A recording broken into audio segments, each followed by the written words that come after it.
Hi, I'm Gary Parker with the ECA.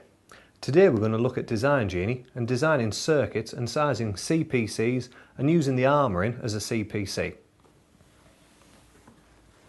Earlier on I designed this system with several distribution boards, and now I'm going to create a new board using the new distribution board function.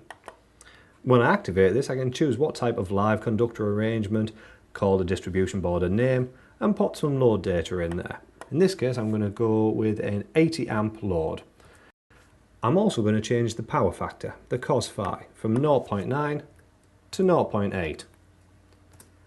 This then changes our kilowatts, but not the kVA.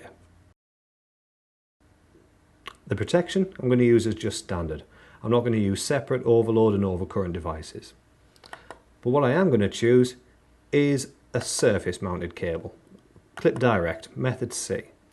I'm going to say 15 meters and I'm going to choose a steel wired armoured cable. Now most of the functions in DesignGenie are best used with a mouse. However, this is one where it's best to use the keyboard, the up, down, left and right buttons on the keyboard. We can see that we've got a list of British standards for cables, which isn't always that familiar. If I use the down button, a description of each standard then comes up. Single, split concentric, single, split concentric, armoured. There's one that we're going to use. So I'm going to use an armoured thermoset and insulation multi-core. I'm going to choose copper and I'm going to choose one conductor per phase, so no parallel feeds. DesignGenie automatically calculates the minimum size cable that's required, in this case a 16mm, but I'm going to choose 25.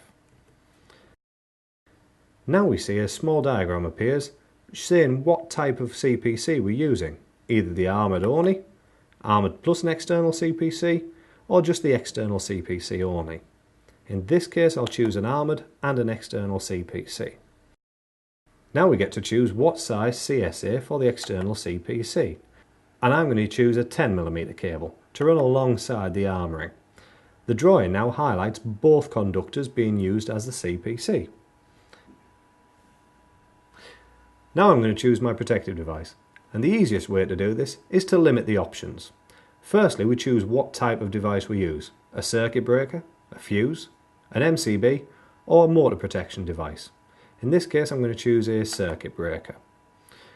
We then want to try and limit the number of devices we have. At the moment we've got 1,240 devices, a few too many. So let's choose the upper rated current of no more than 100 amps. That's dropped it down to 61. I'm going to ask DesignGenie to check if any of those devices are adequate. We can see here some items have come up in red saying that they are not adequate, they are not safe and not good for use. The rest of them are in black. There is some here in blue. These ones are adequate but are not necessarily good engineering practice, and we can see why by clicking the Show Messages button. In this case, the service breaking capacity is less than the largest prospective fault current, so the device would work, but it may not be electrically good design to use that one. So I'm going to choose a Schneider Performance Class N micrologic unit. And click Select. So now we can see the fault currents that are seen by that protective device. In this case, the worst case scenario is a 3-phase maximum fault just at the secondary side of the protective device. The lowest case fault current is our earth fault minimum seen at the end of the circuit.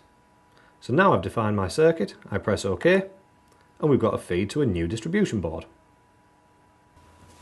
So there we saw how to design a distribution board using a steel wired armoured cable and choosing a different external CPC. I hope that helps. See ya.